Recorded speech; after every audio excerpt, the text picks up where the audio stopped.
And so cutting off water, food, fuel affects all Gazans, not just Hamas. Let me be clear now. We have an ISIS state next to us, okay? And, you know, this ISIS state, we are experienced in terror. Yes, we were surprised, but we will win. But the West is next. You know, if you think that it's not going to hit London, you're mistaken. It will. Radical Islam terror will hit everywhere. We saw ISIS kill a couple of fans in Brussels just a few days ago.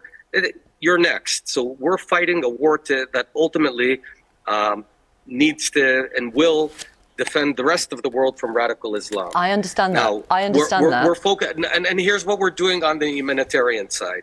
We have told all the Gazans from northern Gaza to move to the south before we take action there, because our goal is for Gazan civilians not to die.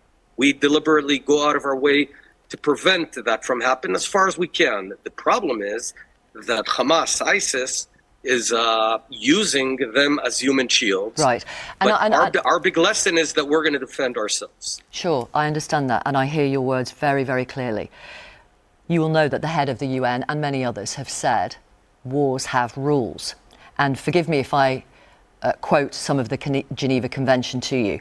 Article 43, basic rule: the parties to the conflict shall confine their operations to the destruction or weakening of the military resources of the adversary, and shall make a distinction between the civilian population and combatants, and between civilian objects and military objectives.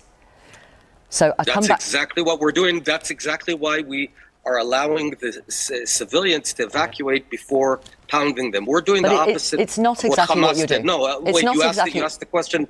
Would you let me answer? Go ahead. What Hamas, ISIS did is they entered roughly 30 communities. Whenever they can, they butchered babies. They burnt them alive. They pulled a baby out of pregnant moms and then beheaded the baby, beheaded the mom.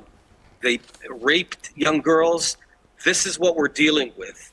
And with all due respect, I think that Geneva Conventions, first and foremost, tell a country, you need to defend yourself. And we will defend ourselves. We're going out of our way. I know that last week a hospital was fired by Islamic Jihad that fired a rocket on it, and BBC said that it was Israel, but it wasn't Israel.